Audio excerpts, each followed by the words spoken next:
میرا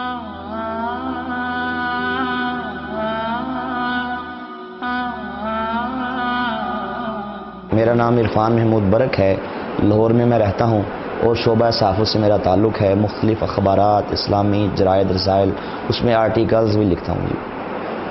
ہمارے خاندان میں جو قادیانیت کا جو سلسلہ ہے وہ میرے دادا سے شروع ہوا۔ بچپن کے زمانے میں انہوں نے قادیانیت کو قبول کر لیا۔ کوئی علم نہیں تھا، معلومات نہیں تھیں، پڑھے لکھے نہیں تھے، جسٹ مرزا قادیانی کو مجدد کی حیثیت سے مان لیا اور اس کے ہاتھ پہ بیعت کر لی۔ اب قادیانی میرے دادے کو نعوذ باللہ صحابی رسول کہتے تھے، کیونکہ ان کا مذہبی عقیدہ ہے کہ جس کسی نے مرزا قادیانی کو مرزیت کی حالت میں دیکھ لیا، اس پہ ایمان لے آیا، تو وہ کہتے ہیں کہ نعوذ باللہ وہ صحابی رسول کے درجے پہ فائز ہو جاتا ہے۔ تو میں نے بھی اسی ماحول میں آنکھ کھولی۔ میرے دادے کو لوگ دور دور سے دیکھنے کے لیے آتے تھے۔ ہمارا خالصتاً ایک مذہبی گھرانہ احمدیت کے حوالے سے مشہور تھا، ہمیں ایک مخلص احمدی کے طور پہ جانا جاتا تھا۔ تو اسی گھرانے میں نے بھی آنکھ کھولی۔ جب شعور کی آنکھ کھولی تو گردونواں میں نے سارا یہی قادیانیت کا ماحول دیکھا۔ اس میں یہ تھا کہ کافی وجوہات تھیں جو میرے قبول اسلام کے لیے کارگر ثابت ہوئیں۔ اس میں سمجھتا ہوں کہ ہمارے اہل محلہ کا رویہ وہ بڑا اہمیت کا حامل ہے، کیونکہ بچپن کے زمانے میں اکثر ہمارے محلے والوں سے یہ بات سنتا کہ وہ ہمارے بارے میں کہتے کہ آپ لوگ جو قادیانی ہیں، احمدی خود کو کہتے ہیں، آپ مسلمان نہیں ہیں۔ تو میں سوچتا کہ جب ہم کلمہ وہی پڑھتے ہیں، نمازیں وہی پڑھتے ہیں، روزے رکھتے ہیں، سارے دین اسلام کو مانتے ہیں، قرآن کو مانتے ہیں، احادیث کو مانتے ہیں، تو پھر کیا وجہ ہے کہ یہ لوگ ہمیں مسلمان ماننے کے لیے تیار کیوں نہیں ہیں؟ ہمارے اہل محلہ ہمارا بائیکاٹ کرتے، اگر ہمارے محلے میں کوئی تقریب ہوتی خوشی کی، اس میں ہمیں مدعو نہ کیا جاتا، کسی بھی قسم کے معاملات میں ہمیں ہماری مداخلت جو ہے وہ اس کو برداشت نہ کیا جاتا۔ تو ایک تو یہ میرے ذہن میں ایک بات کلک کی کہ کیا وجہ ہے کہ یہ لوگ باوجود اس کے کہ اس میں بڑے بڑے نیک لوگ ہیں، جسٹ اگر بات ہوتی ہمارے محلے کے لوگوں کی، سوچا جا سکتا تھا کہ اس میں ان کی کوئی ذاتی رنجش ہے، کوئی بات ہوتی ہمارے جناب علاقے کی، سٹی کی، پاکستان کی۔ لیکن جب میں نے اس پہ تحقیقات کی تو پتہ یہ چلا کہ صرف ہمارے پاکستان کے علمائی مرزائیوں کو کافر نہیں کہتے، بلکہ پوری دنیا کے تمام علماء بشمول امام کعبہ مسجد نبوی شریف کے جو امام ہیں، غرض کہ پوری دنیا کے تمام مسلمان قادیانیوں کو مسلمان نہیں سمجھتے اور انہیں کافر سمجھتے ہیں۔ تو میں یہ سوچتا کہ آخر کیا وجہ ہے کہ کیا یہ لوگ قرآن نہیں پڑھتے؟ کیا یہ علماء احادیث نہیں پڑھتے؟ کیا ان کو یہ نہیں پتا کہ جو دل سے کلمہ پڑھے تو آپ اس کو مسلمان سمجھیں؟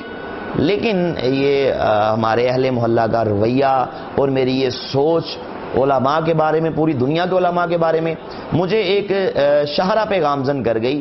وہ یہ تھی کہ میں نے سوچا کہ میں کیوں نہ ایک بار مرنے سے پہلے تحقیقات کروں، پڑھوں مرزائیت کی حقیقت کیا ہے۔ میں جسٹ خود کو اس لیے قادیانی کہتا ہوں، احمدی کہتا ہوں کہ میرے گھر والے اگر وہ ہندو ہوتے تو میں بھی بتوں کو رام رام کرتا، اگر وہ عیسائی ہوتے میرے گلے میں بھی سلیب ہوتی، وہ سکھ ہوتے میرا مذہب بھی سکھزم سے ہوتا۔ تو مجھے ایک بار پڑھنا چاہیے، تحقیقات کرنی چاہیے، دیکھنا چاہیے اصل حقائق کیا ہیں۔ تو الحمدللہ یہی سوچ جو تھی مجھے اس طرف لے گئی، تحقیقات کی شاہراہ پہ میں گامزن ہو گیا۔ میں نے اس سلسلے میں چناب نگر سابقہ ربوہ سے قادیانیوں کی ساری بکس منگوائیں، ان میں مرزا قادیانی کی اپنی بکس تھیں۔ یہاں میں کہ یہ بھی عرض کرنا چاہتا ہوں، میں قادیانیوں کو ایک میسج بھی دینا چاہتا ہوں اسی اپنے قبول اسلام کے اس واقعے کے اندر ہی، کہ انبیاء علیہ السلام کتابیں نہیں لکھتے۔ 1,24,000 کم و بیش انبیاء علیہ السلام جتنے بھی دنیا میں تشریف لائے، کسی نبی نے کتاب نہیں لکھی، بلکہ انبیاء پہ تو کتابیں اسمان سے نازل کی جاتی ہیں اللہ پاک کی طرف سے، خود سے انبیاء رائٹر نہیں ہوتے۔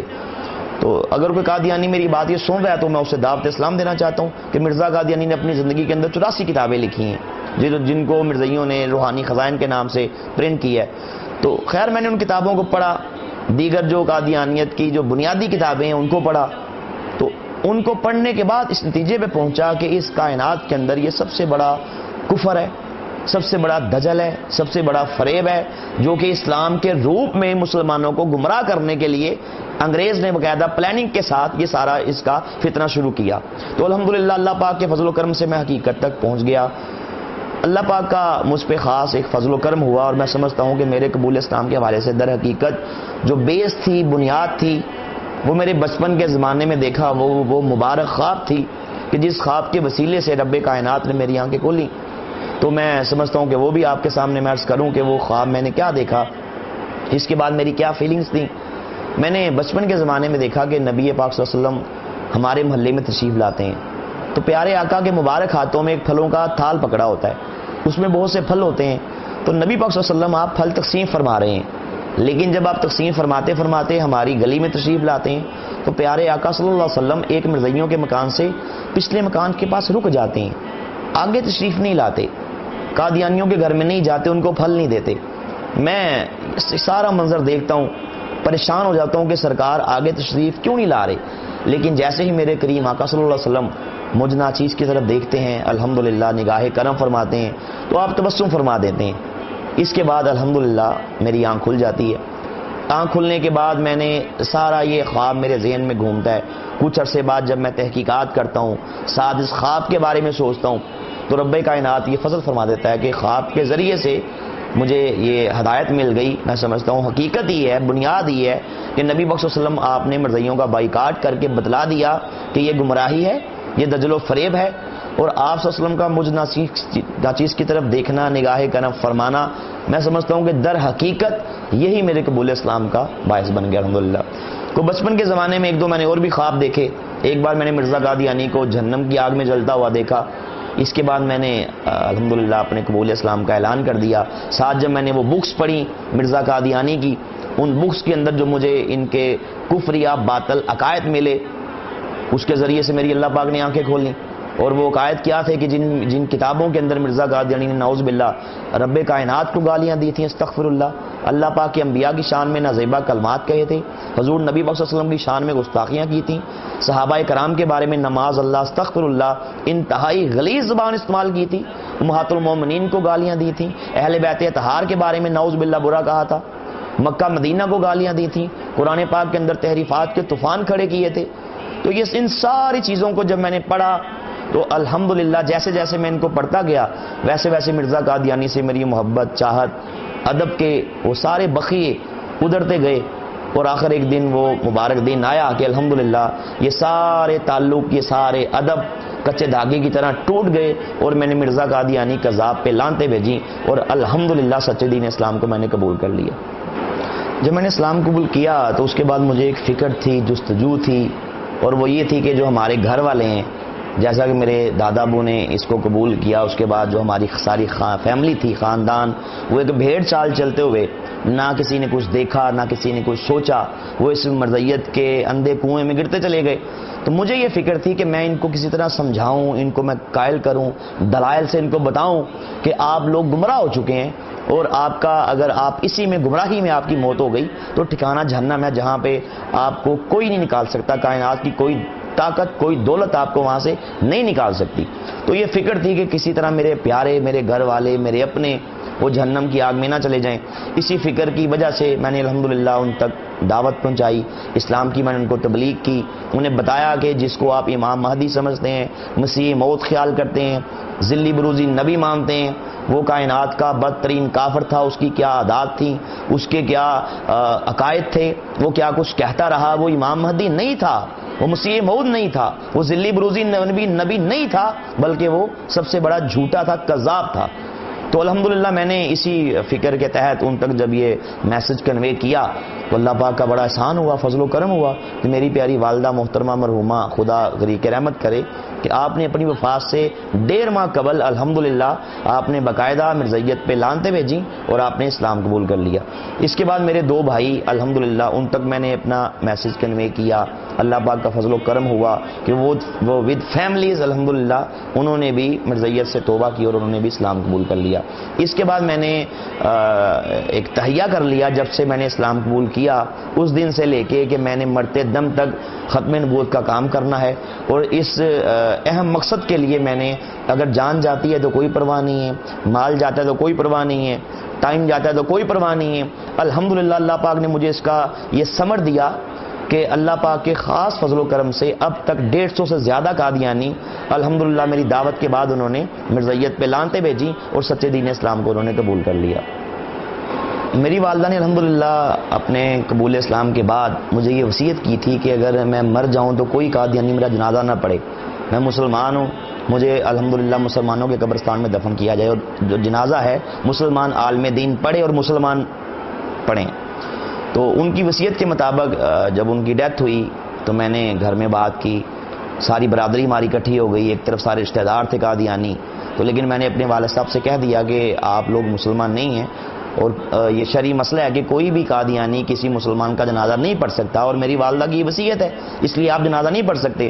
خیر انہوں نے کافی زور لگانے کی کوشش کی، قادیانی بلوا لیے، قادیانی گنڈے آ گئے۔ اللہ کا فضل ہوا، میں نے مسلمان دوستوں کو بلایا، علماء کرام تشریف لائے، تو الحمدللہ ہم نے باقاعدہ میری والدہ کا جنازہ ان سے چھینا، ایک مسلمان عالم دین نے ان کا جنازہ پڑھایا اور مسلمانوں کے قبرستان کے اندر ان کی وصیت کے مطابق الحمدللہ ان کو دفن کیا گیا۔ اسلام قبول کرنے کے بعد میرے گھر والوں کو میرا یہ قبول اسلام کا اعلان بڑا گراں گزرا۔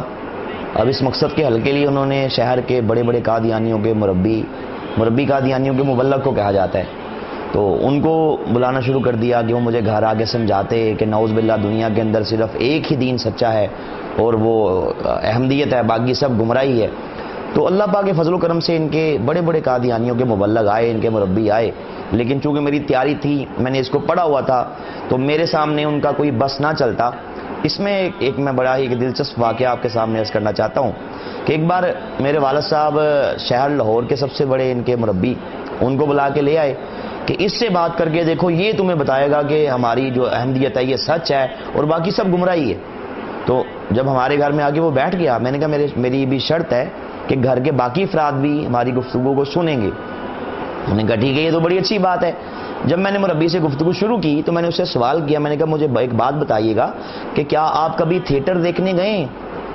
کہتا جی تھیٹر دیکھنے تو آوارہ قسم کے لوگ جاتے ہیں، فاسق قسم کے لوگ جاتے ہیں، فاجر قسم کے لوگ جاتے ہیں، لچے لفنگے بدماش عیاش قسم کے لوگ جاتے ہیں، شرفا وہاں پہ نہیں جاتے، نیک لوگ وہاں پہ نہیں جاتے، متقی لوگ نہیں جاتے۔ جب میں نے اس کی یہ بات سنی تو میں جھٹ سے اٹھا، میرے پاس کتاب تھی، قادیانیوں کی بڑی مشہور کتاب ہے، اس کا نام ہے ذکر حبیب، لکھنے والا ہے مفتی محمد صادق، جو مرزا قادیانی کا قریبی مرید تھا اور جس کو نعوذ باللہ قادیانی صحابی رسول کہتے ہیں۔ وہ میں کتاب اٹھا کے لے آیا، میں نے کہا جی مربی صاحب بتائیے گا یہ کتاب آپ کی ہے؟ انہوں نے کہا جی ہماری ہے۔ لکھنے والا مرزا صاحب کا مرید ہے؟ کہتے جی مرید ہے۔ آپ کے چندوں سے پرنٹ ہوئی ہے؟ جی ہم نے پرنٹ کی ہے۔ میں نے کہا اس کے اندر صفحہ 18 میں نے کھول کے پڑھنا شروع کیا، اس میں لکھا ہوا تھا، مفتی محمد صادق کہتا ہے کہ ایک بار میں تھیٹر چلا گیا جو مکان کے قریب ہی تھا، اور تماشا ختم ہونے پر 2 بجے رات کو واپس آیا۔ صبح منشی ظفر احمد صاحب، یہ بھی قادیانی، انہوں نے مجھے دیکھ لیا عدم موجودگی میں، کہا کہ اچھا مرزا صاحب کے مرید بھی ہو، تھیٹر بھی جاتے ہو، تمہاری مرزا صاحب کے پاس جا کے شکایت کروں گا۔ آگے لکھا ہے کہ جب وہ مرزا صاحب کے پاس پہنچا، جا کے شکایت کی کہ مفتی صاحب رات کو تھیٹر چلے گئے تھے۔ اب منشی ظفر احمد کا تو یہ نقطۂ نگاہ تھا کہ یہ غلط اس نے کیا، لیکن آگے وہ کہتا ہے کہ مرزا صاحب نے جب سنا تو آپ نے فرمایا کہ ایک بار تو ہم بھی گئے تھے۔ میں نے مربی سے سوال کیا کہ مربی صاحب آپ نے کہا کہ تھیٹر دیکھنے آوارہ لوگ جاتے ہیں، تو آپ کا مرزا قادیانی پھر آپ نے خود ہی کہہ دیا آوارہ ہے، تھیٹر دیکھنے متقی لوگ نہیں جاتے، پھر آپ نے خود ہی کہہ دیا کہ آپ کی مرزا صاحب متقی نہیں ہے۔ اب کجا کہ میری وہ اس بات کا جواب دیتا، اس نے ایک چھوٹی سی بات کی کہ جی آپ آگے پڑھیں، آگے لکھا ہوا ہے کہ تاکہ معلوم ہو کہ وہاں پہ کیا ہوتا ہے۔ ان کا آپ نے درمیان کی بارہ لے لی، آگے پیچھے سے نہیں پڑھا۔ میں نے کہا مربی صاحب مجھے ایک بات بتائیے گا معذرت کے ساتھ، میں آپ کے سر پہ 100 جوتے مارتا ہوں تو آپ کہیں گے یہ کیا؟ میں کہوں گا مربی صاحب تاکہ معلوم ہو کیا ہوتا ہے، دنیا کے سارے چور چوری کریں، جج کے سامنے پیش ہوں، کہے چوری کی، کہے جی کی، تاکہ معلوم ہو کیا ہوتا ہے۔ کوئی شخص کسی کو ناحق قتل کر دے، پوچھے جج کیوں کیا، کہے تاکہ معلوم ہو کیا ہوتا ہے۔ دنیا کا سارا نظام بھی خراب ہو جائے گا نا اس طرح۔ تو میں نے کہا یہ تو کوئی آپ کی دلیل نہیں، جب اللہ اس کے رسول نے روک دیا ایسی جگہوں کے پاس بھی نہیں جانا، تم جس کو نبی مانتے ہو وہ پھر کیوں گیا؟ تو اللہ کے فضل سے وہ وہاں سے بھاگا۔ الحمدللہ اس کا ہمارے گھر میں بڑا اثر ہوا، ہلچل پیدا ہو گئی، ہمارے گھر کے باقی افراد سوچنے پہ مجبور ہو گئے۔ لیکن یہ تھا کہ ساتھ ساتھ میرے باپ نے مجھے ایک طرف سے تو یہ ذہنی ٹارچر یہ کیا، ساتھ ساتھ قتل کی دھمکیاں، جائیداد سے آگ کرنے کی دھمکیاں، گھر سے نکالے جانے کی دھمکیاں، سائیکل چھین لی، کالج کی فیس روک لی، غرض کے جتنے بھی وہ اپنی طرف سے ریاکشن کر سکتا تھا انہوں نے کیا، کہ ان کی کوشش تھی کہ کسی طرح یہ دوبارہ قادیانی ہو جائے۔ میرے قبول اسلام کے بعد اللہ پاک نے مجھ سے کام لیا کہ الحمدللہ میں نے قادیانی مذہب کے بارے میں، مرزا قادیانی کی عادات کے بارے میں، مرزا قادیانی کی گھٹیا حرکات کے بارے میں، اس کے باطل نظریات و عقائد کے بارے میں ایک کتاب لکھی، ایک بڑے ہی اچھوتے ٹاپک پہ منفرد انداز میں. کتاب کا نام ہے قادیانیت، اسلام اور سائنس کے پٹہرے میں. الحمدللہ اس کتاب کے اندر میں نے ایک نیا رخ، اس پہلو نئے رخ سے اس پہ میں نے کام کیا، نئے انداز سے میں نے کام کیا کہ میں نے اللہ پاک کے کلام سے، قرآن پاک سے، احادیث رسول سے، ماڈرن سائنس سے، عقل انسانی سے، لاجک سے، بڑے بڑے نفسیات کے ماہرین ان کی تحقیقات سے اور قادیانی کتب کے ریفرنسز سے یہ بات ثابت کی کہ قادیانی جس کو اللہ کا نبی مانتے ہیں، رسول مانتے ہیں، میں نے بکس کے اندر باقاعدہ یہ بات ثابت کی ان بکس کے ذریعے سے. اپنی بک کے اندر الحمدللہ کہ مرزا قادیانی کو ایک شریف انسان کہنا بھی شرافت کی توہین ہے. الحمدللہ اس کتاب کا انگلش میں اس کی ٹرانسلیشن ہوئی، پہلے انڈیا کے اندر ہوئی، بعد میں ملک پاکستان میں ہمارے حکومت پنجاب کے سیکرٹری ہیں جناب محترم احمد علی ظفر صاحب، انہوں نے اس کتاب کی انگلش میں ٹرانسلیشن پاکستان میں کی، سندھی زبان میں ہوئی. اور الحمدللہ میں نے یہ بک ان کے مرزائیوں کے 5ویں خلیفہ مرزا مسرور کو بھیجی اور میں نے اسے کہا کہ مجھے اس کا جواب دو، اور باوجود بارہا یاد دہانی کے آج تک دنیا کا کوئی بھی بڑے سے بڑا قادیانی اس کتاب کا جواب نہیں دے پایا. الحمدللہ اللہ پاک کا یہ خاص فضل و کرم ہوا کہ یہ کتاب پڑھ کے اب تک سینکڑوں قادیانی راہ راست پہ آ چکے ہیں، انہوں نے اسلام قبول کر لیا الحمدللہ. اسلام قبول کرنے کے بعد میری زندگی کا یہ مشن ہے، یہ مقصد ہے کہ میں مرتے دم تک انشاءاللہ میں نے 2 کام کرنے ہیں. ایک تو یہ کہ جو ہمارے مسلمان بھائی ہیں جن کو نہیں پتہ مرزائیت کے فتنے کا، جن کو نہیں پتہ ختم نبوت کے عقیدے کی اہمیت کا، ان تک یہ میسج کنوے کیا جائے اور انہیں بتایا جائے کہ اصل حقائق کیا ہیں. آپ مرزائیوں سے تعلقات نہ رکھیں کہ آپ کا ایمان وہ برباد کر دیں گے. ان کی گمراہی کیا ہے، ان کے باطل عقائد، نظریات کیا ہیں. الحمدللہ اس کا بہت فائدہ ہوا اور ہزاروں مسلمانوں نے میری گفتگو سننے کے بعد الحمدللہ مرزائیوں سے انہوں نے لا تعلقی کا اظہار کیا. دوسرا میری زندگی کا جو اس کے بعد جو سب سے بڑا مقصد ہے، مشن ہے، وہ یہ ہے کہ قادیانیوں تک بھی اسلام کی دعوت کو پہنچایا جائے. میں اپنے مسلمان بھائیوں کو ایک میسج دینا چاہتا ہوں اور وہ یہ ہے کہ مرتے دم تک نبی علیہ السلام کی ختم نبوت پہ ایمان رکھیں، اس کا دفاع کریں، عزت رسول کا پہرا دیں. بے شک کائنات میں اس سے بڑھ کے اعلیٰ بہتر کام اور کوئی نہیں ہے. عزت رسول کا پہرا اللہ کے ہاں اس کا بہت مقام ہے. وہ شخص جو ختم نبوت کے تحفظ کا کام کرتا ہے اللہ کے ہاں اس کی بڑی فضیلت ہے، اس کا بڑا مقام ہے، اس کا بڑا درجہ ہے. تو میں اسی پہ عرض کرنا چاہتا ہوں کہ انشاءاللہ اللہ تعالی ہمیں روشنی کی طرف رکھے، ہمیں اندھیروں سے بچائے، ہمیں گمراہی کی طرف سے بچائے، ہمیں فتنوں سے بچائے اور اللہ پاک ہمارا خاتمہ اسلام پہ کرے، اسلام پہ ہی زندگی گزار کے انشاءاللہ اسلام پہ ہمارا اللہ پاک خاتمہ کرے.